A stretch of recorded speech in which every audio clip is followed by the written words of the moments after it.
So now that I'm back from Cambodia, I wanted to take a minute and touch base with Meta. Meta, welcome back to My Home is Special. I'm glad I'm back, and I'm glad you're back. I want to hear all about it. We had such a fantastic time in Cambodia doing some of the things that you talked about. And I guess the first thing I wanted to share with you is we went to a lot of temples when we were in Siem Reap, and we didn't get the sunrise we wanted. The groups were really massive when they were there. They were clearly popular. But I got to tell you, the complexes were really stunning. They were old, but they had like this aura about them that just made it really cool to walk around and imagine what it must have been like when these things were first built. Man, I'm glad you said that, because during our first interview, that's exactly what I was trying to describe to you. And there's really no words for it. So, I'm glad you got to experience that. Yeah, and as a foreigner, I don't know that I felt like this deep spiritual connection to the ancestors there. But what you feel when you go to places like this is that you're walking someplace that people felt was sacred when they did it hundreds of years ago. And just the opportunity to be in that space and show the respect that it deserves was just really awesome for us. So I'm glad you shared a little bit about what it meant to you and we were able to do it.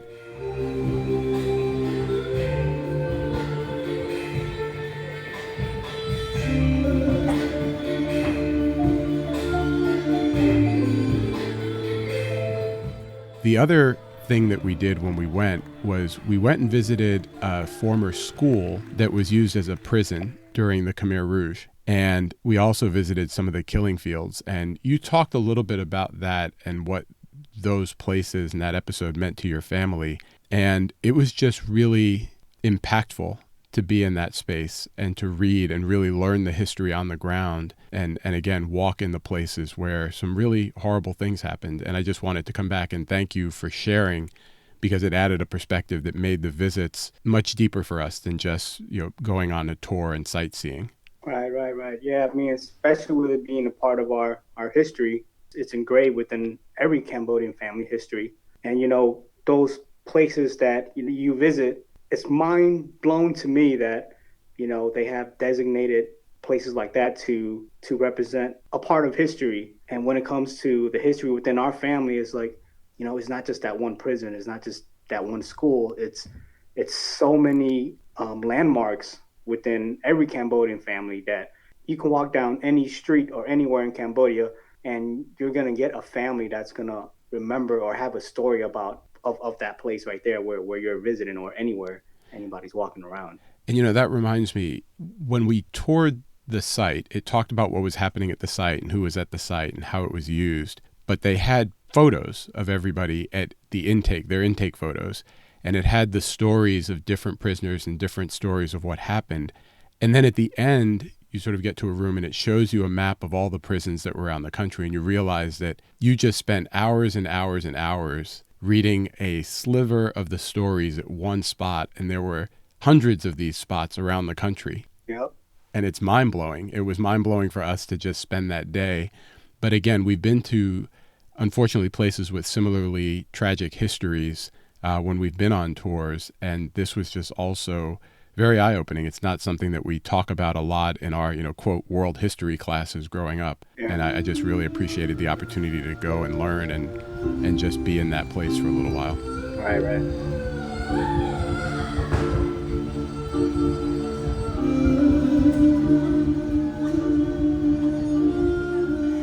There's not really an easy transition from that to some of the other things from the trip, but I will try anyway. You talked a little bit about the food when we talked, and I didn't get to try the katil, but I tried the curry. The amok fish became a daily thing for me. Our restaurant had curry, like a curry noodle dish that I had every morning for breakfast. And it's called number chuk. Man, you did not say how great the food was in Cambodia. Well, I wanted you to experience it yourself. When we got there, we didn't feel like we were back home the same way you felt. We didn't feel like we were among the people. We were clearly tourists, not from Cambodia. But to me, the people overall were very friendly, very happy to see us. Maybe that was because post-COVID things were a little bit slower, but people were just generally really friendly. And we experienced that because we ended up going to a hip-hop show while we were in Cambodia, and I didn't expect that at all. So yeah, that was perfect timing on your end.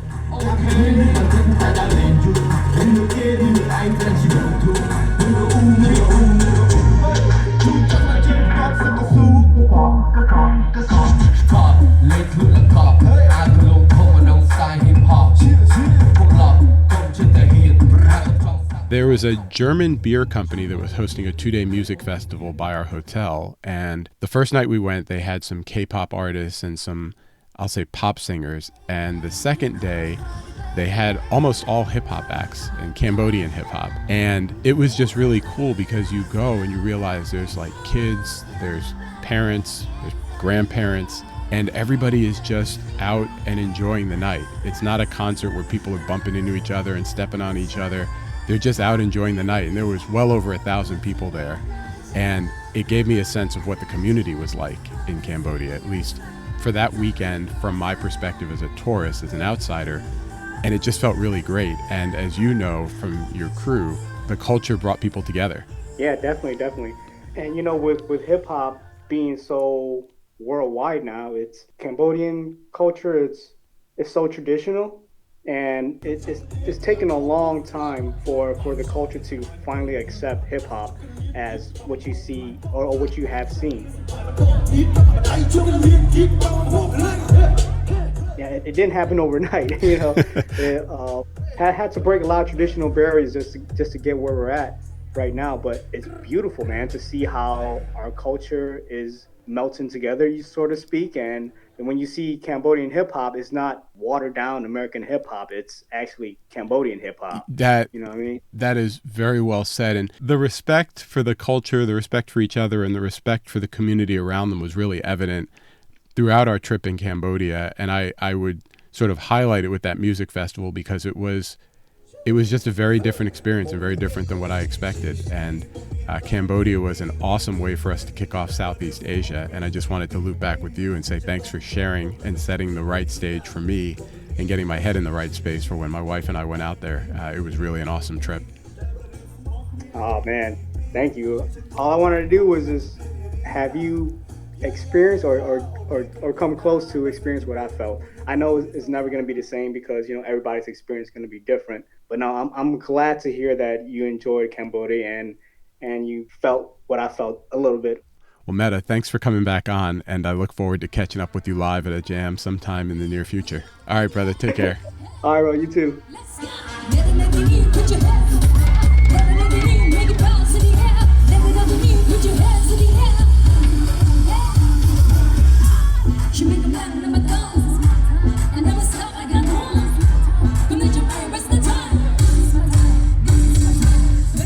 And welcome back to My Home is Special. Thank you so much, Keith, for having me and allowing me to kind of guide these discussions. This is going to be so exciting. I'm really excited to talk about Cambodia.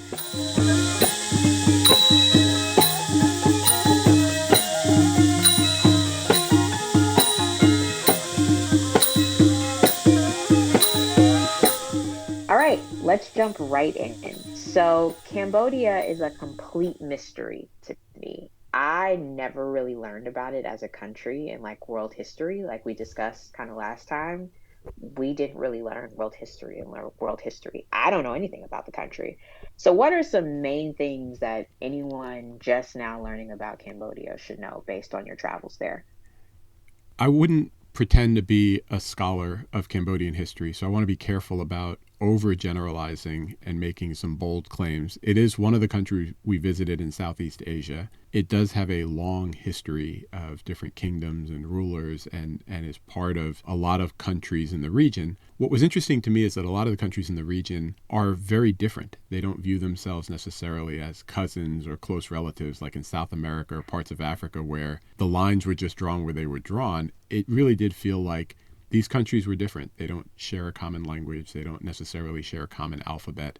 And so Cambodia is a country in and of itself, which was really fascinating to visit. There were a couple things that stood out to me. As Meta said when we talked before the visit, the people were very friendly and very accommodating, and service and making sure we were having a good experience just felt like it was a priority for all of the workers that we encountered. The other thing that stood out was we started our visit in Phnom Penh, which is a place that most people, I think, skip. They just go to Angkor Wat and Siem Reap and see the temples. And I was really surprised that Phnom Penh was just full of these massive skyscrapers and these massive apartment buildings. And it felt like you were in a really big city, which was surprising to me. Now, Unfortunately, I think a lot of it was spurred by foreign investment before COVID. And so they built a lot of these like office buildings and apartment buildings. And there was this massive, massive mall that was bigger than anything I've seen here. And it was empty. There was no cars in the parking lot. There was nobody there. And then there was like dozens of street vendors across the street that were busy and doing their daily thing. And so I was surprised that Phnom Penh had so much development. As you got out of the city a little bit, you could see that they were still building, but the amount of construction that was happening and had happened was just really surprising to us when we first started walking around the city and seeing it.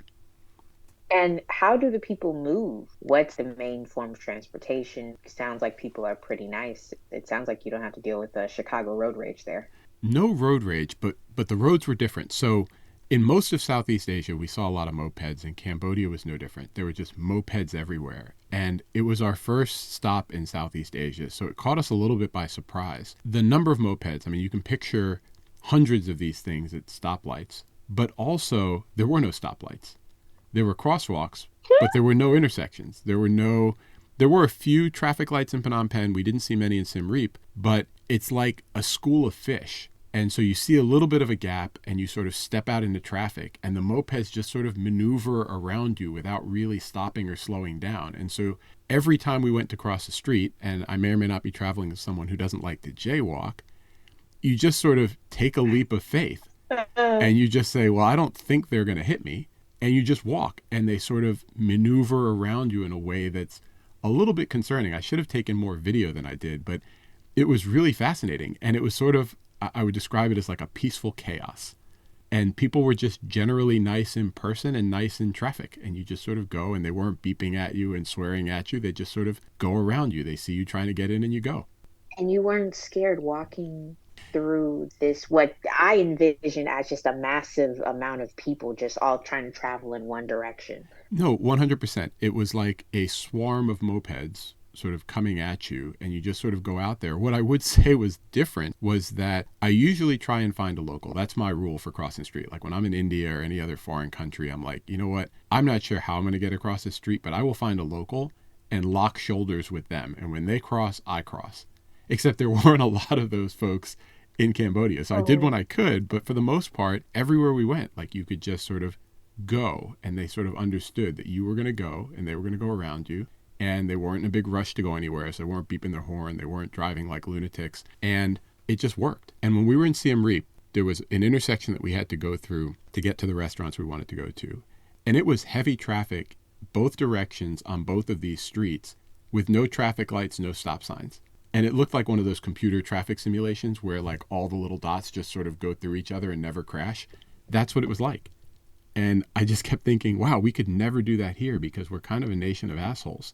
And somebody would try and prove how bold they were and just fly through the intersection. And there it's like, if everybody goes the speed limit and everybody's not just looking out for themselves, this can work. We don't need traffic lights and stop signs everywhere. It was terrifying to sort of cross the street on your own. And I would never try and ride a moped there, although I thought about it. But it was a good experience, and it was neat to just see a very different way of getting around. And you'll see families of 4 on a single moped, and you'll see people carrying like amazing loads on a single moped. It was the preferred mode of transportation from what we could tell. But it just worked. It was really cool to see. I never thought I would say this, but I think I'd rather drive in Cambodia.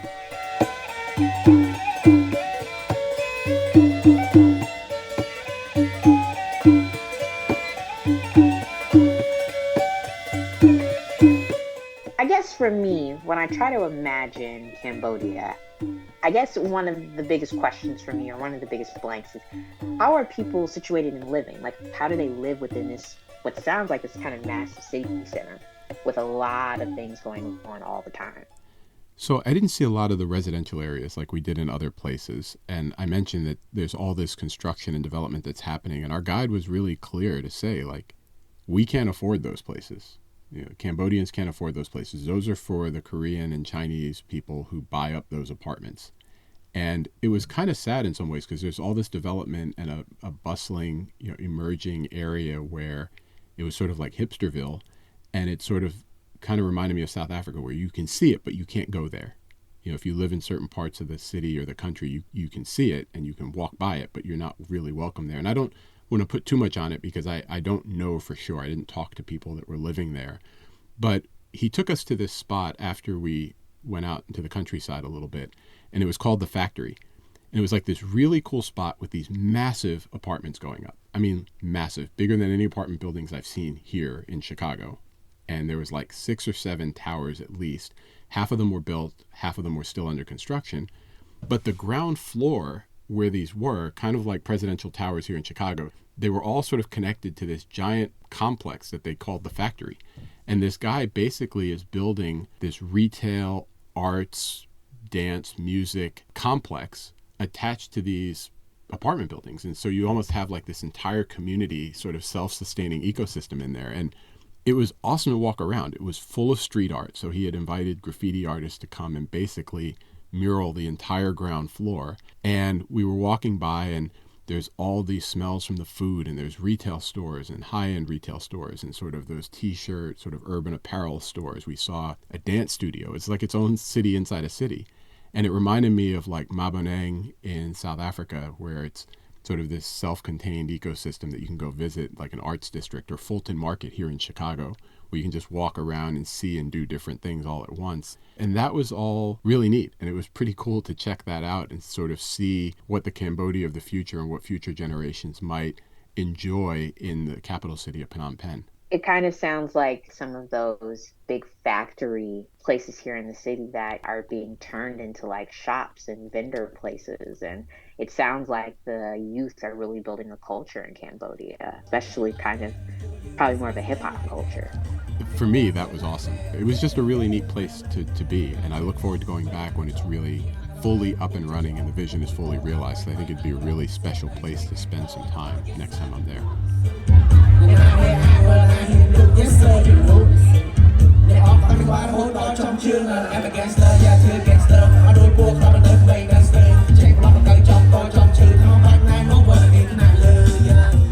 So we need to talk about this because from what I can remember is I know that Cambodia had some atrocities, if I'm not mistaken. At least one comes to mind.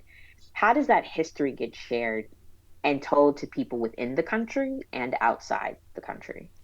One of the reasons I wanted to go to Phnom Penh was that I wanted to understand some of the history. They have sort of the genocide museums and history there. Some of the killing fields are accessible from the capital. And so in addition to just going to the tourist temples and things like that in the north, I wanted to spend some time in Phnom Penh. And this part of people's history and national history is just always fascinating to me. I've been to several plantations here in the U.S. When I was in South Africa, I went to the Apartheid Museum. In Poland, I visited Auschwitz.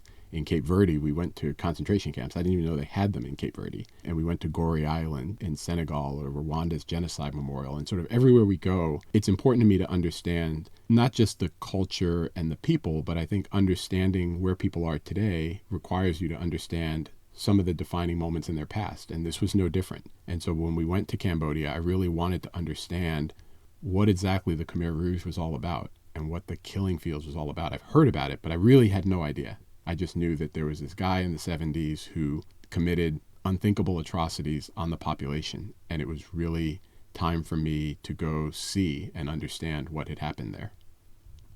Just from the little bit of history that I do remember, a lot of people were affected by this. Were you able to see some of the people that were affected? Yeah, we spent the day visiting the S-21 Genocide Museum, and it was a school that was turned into a prison during the Khmer Rouge, during the few years that they were devastating the country. And in this museum, you can walk around and sort of see how people were living, how people were treated. They still had the documentation that was being used when it was a prison. And when you walk in, you realize one of the reasons this particular museum is so famous is because the documentation of what happened there was all kept. For example, when people were first brought to that prison, they were cataloged just like they are in so many other places like this, like when we were in Germany. And they took intake photos of the date you were taken and your age and all of this. You could see these collages of the photographs that they recovered when the prison sort of was opened up and turned into a museum. And they sort of put these collages up on the wall, and you could walk by and see people who were, in most cases, almost certainly going to be killed in the prison or killed out in the countryside shortly thereafter. And what stood out to me, Taylor, was you're looking at these pictures and you see a boy who, there's no way this boy was over 10 years old. I'm like, in what universe do you think to lock up a child? And there was one picture of a woman who was holding an infant. And when you look at the people in these photos, it was just really tough to describe the emotions that you feel when you see it.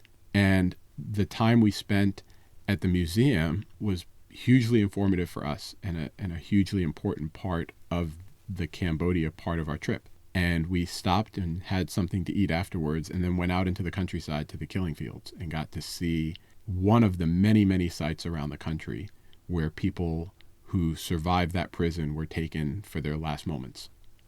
And it was really tough to spend a day and walk around and understand that you're walking a ground where atrocities happened.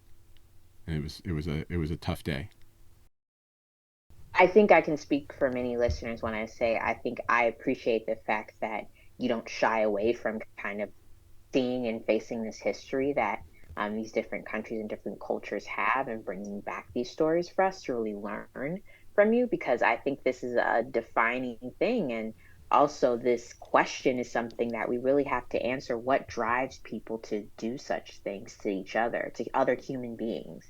So I think I really personally just appreciate being able to hear you talk about this and have the imagery and really kind of try to understand that this was a real thing that happened and we don't talk about it enough.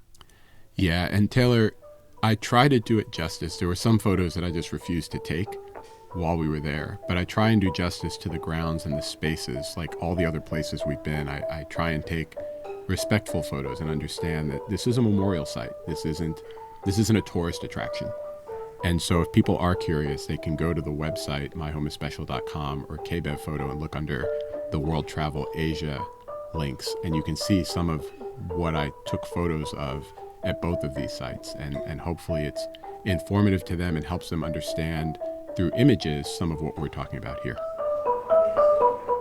Thank you for sharing that, Keith.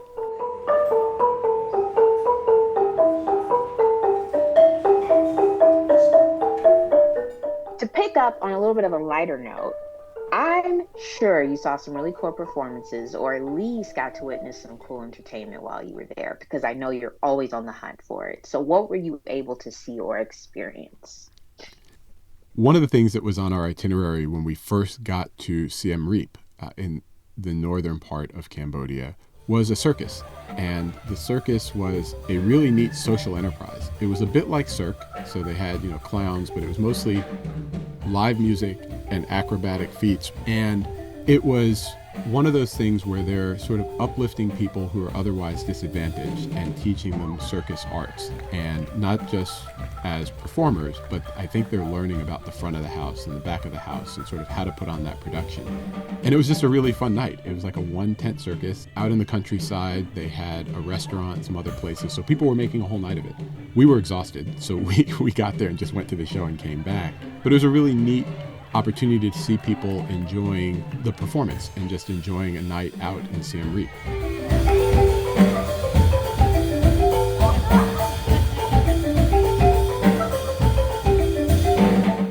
So I know you saw some hip hop, because it wouldn't be a trip that Keith took without you seeing some hip hop or some sort of dance performing or some sort of MCs.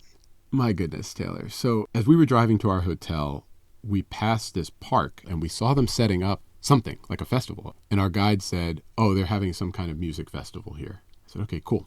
So we did our tours for the day and did our thing, had dinner, and decided we would just go walk over there.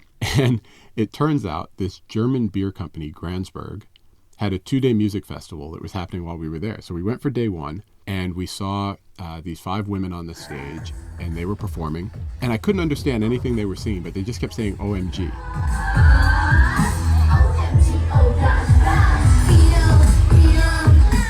And I'm like, what is this? Is this like the same song? Because every song they speak in their language and they hear OMG.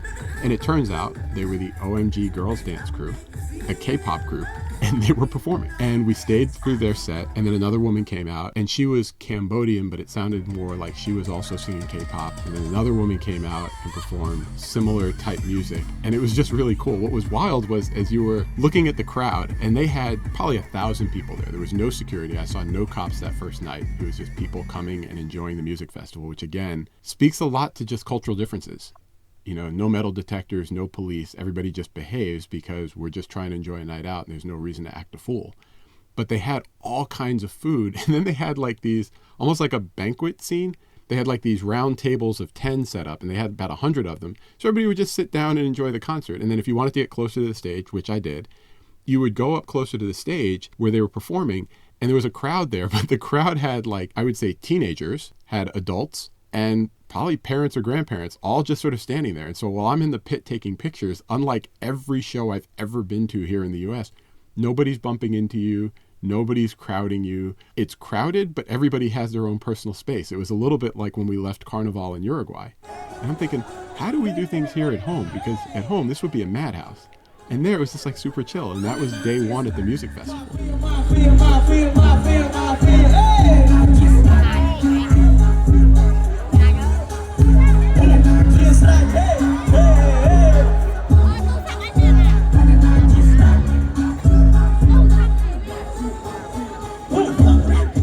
All I can think of is a tiny Cambodian Lollapalooza that's just a lot more respectful and way more fun to be at as a Chicagoan. Right, and nobody was high. And it was a beer festival, and I didn't really see anybody openly drunk either. What I would say is that while I was editing photos the next day, Tasha and I try and get our alone time. So I'm sitting out on the patio of our hotel room editing photos, and I hear this bass line the next day. And it was almost like one of those movies where I sort of closed the laptop and stood up like a zombie, texted Tasha, "I've got to go." And she was at the gym, and I'm like, "I got to go. I'll be right back." And without grabbing my camera or anything, I just took my phone. I immediately walked, drawn to this bass line that I heard. And they were doing sound check for day 2 of the festival. And there were these 2 dudes on stage rapping. And I was like, yo, that beat is sick. And so we made immediate plans. I was like, well, we got to go back to the festival after we see the temples and stuff the next day. And so we went back, had dinner, and then it was time to go to day 2 of the festival.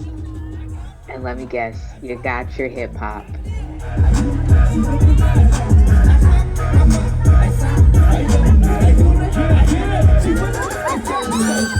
Taylor, they had probably 4 or 5 different acts. They had a DJ. And the MCs were dope. Like, the beats were great. They were at different levels of being able to control the crowd. I go to a lot of hip hop shows, and so you can sort of tell who's been practicing in their mom's basement and who's actually been on stage before. And I would say there was a good mix of both. The guys who are practicing in their mom's basement don't really acknowledge the thousands of people watching them, and it looks like they were performing in front of a mirror. And you're like, we're over here. The crowd is over here. But then they had what I would say were some seasoned MCs who knew how to work the crowd, who knew how to have a give and take and just bring a different type of energy. And the hip hop was actually pretty good. I don't understand a word they were saying, except these one dudes had a song called Real Gangsters, and they kept saying that, so I guess they were real gangsters. But okay, what was different, and again, just you compare it to the culture here, after everybody performed their set, the hosts from the festival would sort of call them to the front of the stage and just do a normal Q&A with them, kind of like how you and I are talking in front of thousands of people waiting for the next act. And it was really cool because you see these dudes jumping around the stage, like controlling the crowd. And then they were as humble as you would be if you were a high school student talking to your school principal while they were being interviewed after their set. And they do like a 5-minute interview, and then they go backstage and they play some music for a little while, and then the next act would come out. We do it all over again. Love that setup for a show. It was great. We need to bring Grandsburg here to Chicago. It was really great. And we had a great time both nights, and I've interacted with the artists afterwards as I got them their photos. And they were really cool. And it was an unexpected surprise to see Cambodian hip-hop. I saw the graffiti in Phnom Penh. Meta is a b-boy here in Chicago who I interviewed. But to see MCs, just like the cypher we bumped into in Bolivia, hip-hop culture is everywhere, and I'm here for it. Where does Cambodia land on your scale of best hip-hop culture? Outside of that night, I didn't see a lot of street art. I didn't see any street performers. I didn't see any of that. And so I would probably guess that it's still emerging. But man, for that night, I enjoyed the hell out of the culture that they did have.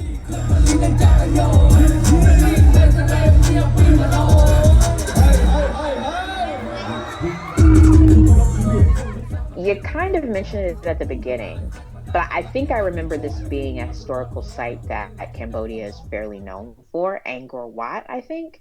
Did you get to visit it? Which I'm sure you did. And kind of just describe it to us. What was it like? So Angkor Wat was something that I've wanted to visit. A friend of mine who's an awesome photographer had been and said great things about it. And then I have a friend who's another photographer, and maybe like 10 years ago, she had pictures of on her website. And the title of the gallery was The Light of Angkor Wat.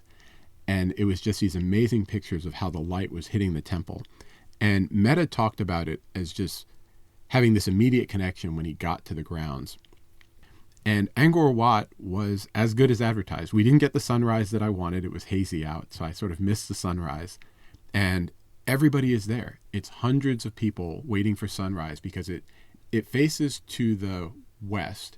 And so the sun rises behind the temple, and you get this amazing light sort of coming off the temple with the silhouette and the pond in front. And then you can spend some time going inside, and it is massive. I mean, it is a massive complex. And just like the other temples and other sites that we saw in South America, and God willing, we'll be at the pyramids in a couple weeks.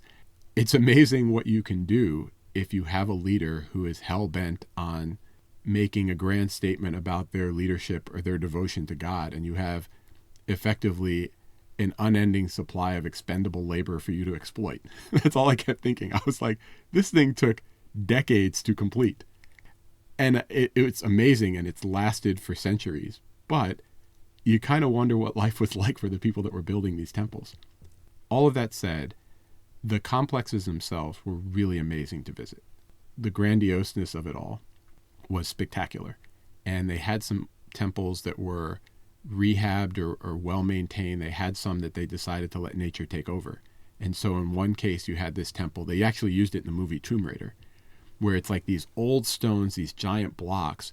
And somewhere along the way, some bird probably crapped a seed for a tree on there. And this like massive tree is growing out from inside the stones. And you can see the roots sort of wrapping all around these blocks. And the tree is, 100 feet high in the sky.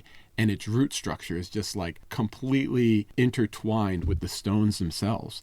And it was just really awesome. I've never seen anything like it. I highly recommend it. In fact, it wasn't on our itinerary, but I spent a second day visiting the complexes because I wanted to make sure I got the photos that I went there for. And I had them to myself in some ways because after seeing it the first time, I sort of understood where people were and where people weren't. I actually had a long Reddit post if anybody's interested on how to see the temples in a way that you can do it without being bombarded and tripping over tourists every step of the way. You're going to have to send me that link.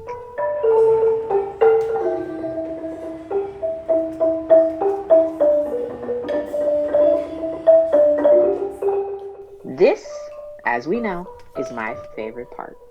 I want to know the story for Cambodia that you would share on the stage at Grown Folks. I think I have a sneaking suspicion what it's about, but I want to hear it from you. I mentioned the prison and the killing fields earlier, and that was a pretty heavy day for us. Like the emotions that you go through as you're learning the history and walking on those grounds it was tough. And as the day unfolded, there were 4 things that really hit me and made me pause at the horror of what had happened. And there was one thing that gave me hope and actually made me a little bit disappointed in our home country. And so let me just walk through those really quickly. The first thing I mentioned a little bit earlier, which was the prisoners. They photographed everyone at intake, and seeing a young boy or a woman with her child, and they had one exhibit where it was like a whole family. It was like a family of 4. It was like a husband, a wife, and their 4 daughters or something like that. And to see them all held prisoner and basically cataloged so they could keep track of who was there and what they thought they knew and what they were going to do to them was just really tough. And it's tough to look at photos of people who were in their last days and were on the front end of an unspeakably difficult time and horrible time. The second thing that stood out was picture a school building where the classrooms all empty out to like a terrace or a balcony. And so you have this 3 or 4 story building with effectively like a balcony, almost like a motel you would see, where you walk upstairs and then there's like this walkway that's part outside and covered, and then you go into the rooms. That's how these buildings were. And when we looked at the building from left to right, first floor, ground floor to the 3rd floor, the entire terrace, instead of having an open balcony, was covered with barbed wire. And our guide pointed it out, and I went, well, of course there was barbed wire. Like, it was a prison. He was like, well, they weren't going to escape the ground, so it wasn't barbed wire to keep them from escaping. But they put barbed wire up because the horror of what was happening there was so tough that people were actually jumping from the balcony to kill themselves. And they put the barbed wire up to keep people from dying by suicide by jumping off the balcony. And just, it added a different twist on how horrible you felt like things were, because enough people must have done this or tried to do it that they said, you know what, we now have to stop people from killing themselves because of what we want them to live through while they're here. And that was just really horrible. And towards the end of the visit, we saw these older gentlemen that were selling books, and we walked by the table and realized that one of the pictures they had up was a group of survivors. It was like 5 or 6 people with a young boy, and they had survived. And when they finally came and the prison fell, they took pictures of some of the people that they had seen there. And it turns out 2 or 3 of these older gentlemen were children that were held at this prison. And every day they go back there to sell their book and tell their story. And my wife and I just kind of looked at each other, and we couldn't imagine what it must have been like to live through what happened there. And then as an adult, to go back every single day and see people sort of touring these grounds where you witnessed all kinds of horrible things. And that just stood out to us. It's like, wow, that must be really tough. The 4th thing that I'd point out, Taylor, is based on what I saw here and at the other places I mentioned at the top, which is just the evil genius of the brutality of what was happening there. And you don't really think about it, but to kill people on such a massive scale, you have to do a level of planning that it just leaves you at a place where you're like, how in doing all of this do you not stop and think about what you're actually doing? And just stop. And in this case, we saw the prison, and everything that was happening at the prison was well documented. And then we get out to the killing fields, and it turns out that they had thought of everything, because one of the things I didn't realize was that the killing fields, a lot of these sites were hidden. And so people in Cambodia didn't know that people were being killed. They were telling people, pack your bags, you're going to go out into the countryside so we can secure the city. And they were actually taking them to these places. These killing fields were near other communities. And so they weren't shooting people because that would bring attention to what was happening. They were hitting them in the head with like basically a giant log and knocking them into a pit. And they didn't all die right away. And so what do? Do you stop killing people? No. You blast patriotic music over the loudspeakers so the local towns can't hear the groans from the people that are suffering. And, do you immediately bury people? No, because you need to put more people in the mass graves that you're creating. And so you put chemicals on it so the bodies decompose without smelling, because then the town would smell what was happening and be curious of what was going on over there. And the more you sort of go through, well, what about this? What about this? You just realize that they were literally thinking of everything they could to do killing on a massive scale, completely under the radar in some ways. And I'm not a historical scholar, so I don't want to misspeak and overstate it. But just from my perspective, looking at what it takes to plan something like that, and again, having seen it in the Genocide Memorial in Rwanda or Apartheid Museum in South Africa, it was just really disturbing, and it was really tough to see. The last thing that I would add is what gave me hope is, as we're at the killing fields, and they've got this giant stupa where they had put some of the bones they had dug up from around the site, and they had labeled sort of what happened at different places. This is where they had the bodies that were decapitated because they were traitors, and this is the tree that they just killed the babies on because it wasn't worth hitting them. And it was just awful stuff. And when we got there, there was a whole load of school children that were there. They must have been in like middle school, and they were there to see and learn the history. And much like what I saw in Rwanda, there was this attitude of, we're not doing that again. And y'all are going to learn because we're not going back here. And it was an interesting contrast, because as I'm there and seeing school children learn about the atrocity of the history of what happened in Cambodia, I'm reading the news about states here in the U.S. banning books and banning people from talking about slavery and talking about the history that's here. And it was just a really interesting contrast because you have very different approaches to making sure the history never happens again. And here we're trying to bury it. And there, they're like, no, we're going to teach people what happened here because we don't ever want this to happen again. And it just makes you wonder. And it gave me a lot of hope for the next generation over there because they're going to learn about the history and hopefully make changes to make sure that nothing like that ever happens again. And I think I speak for everyone when I say I think that's why we're appreciative of you bringing back these stories, because it reminds us we've got to teach our history and we've got to be willing to talk about it. So thank you. Of course. And all of these things together just made Cambodia a really, really special place to visit. And I don't have a lot of friends that have been, but I can't say it enough. It was really spectacular. And the range of things we got to see, the range of things we got to do, and the food, I think I had curry every day in Cambodia, was just amazing. And I'm really grateful that Meta shared, and I'm really grateful that you gave me an opportunity here to come back and recap some of the trip. So thank you. Of course, adds Cambodia to travel list. Thank you, Keith, so much for sharing this. And we will talk next time on My Home is Special. Thanks for listening to this episode of My Home is Special. Be sure to subscribe to the podcast so you get future episodes automatically. Go to myhomeisspecial.com for the occasional email update too. That's where links to photo galleries and a few other surprises will live. Be sure to follow KBev Photo on Instagram for behind-the-scenes footage during our journey, and it'll be in the stories. If you just want the photos, go to kbevphoto.com. There's a lot else on there to explore. For now, this is Keith, aka KBev, signing off. Peace.